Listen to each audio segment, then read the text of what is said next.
Townhouse 15, Victoria Street, upper level roof, over the entrance. The LED flashing has failed, cracked, no UV protection. The LED flashing is not high enough, and water's channeling down along this corner, getting to there, and slipping under the flashing into the roof space behind the flashing. It's caused most of the damage downstairs on the entrance foyer timbers.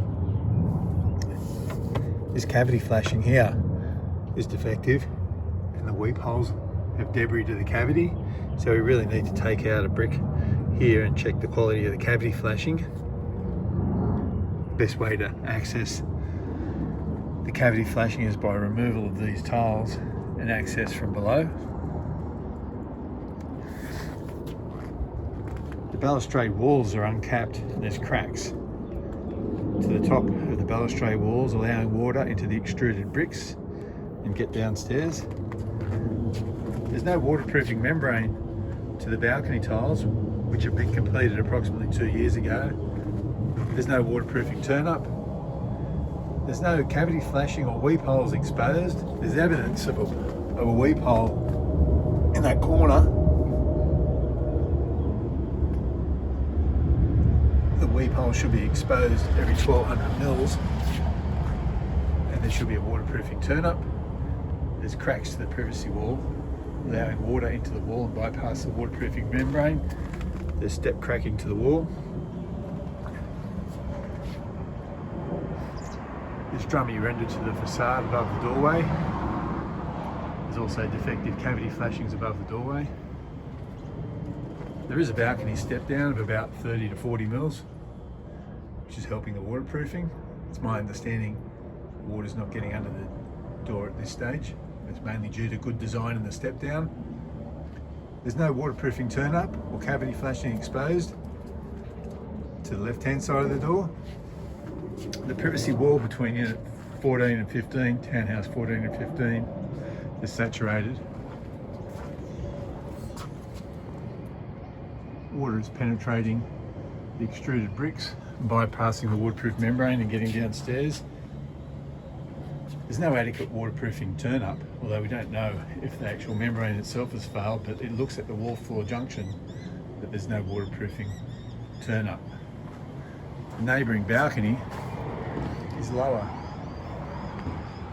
than unit 15, complicating the issue because both wall floor junctions adjoining the privacy wall have got the capacity to saturate the wall, and the water's getting downstairs into the lounge room and saturating the privacy wall of the lounge room.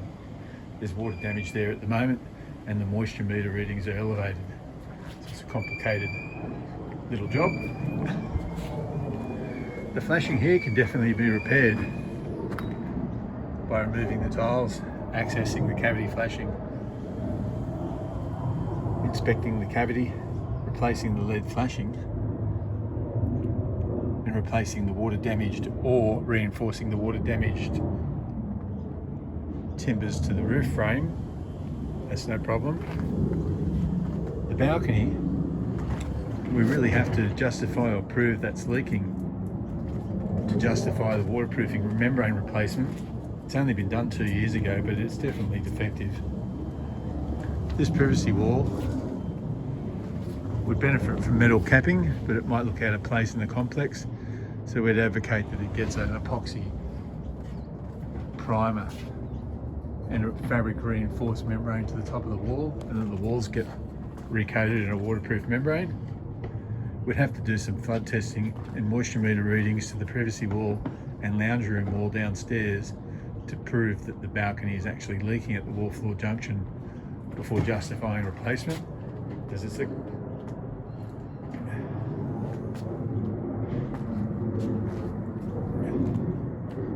the posts aren't adequately sealed from the balustrade into the hob, although that won't be causing any major dramas at the moment. The balustrade's not particularly well fixed.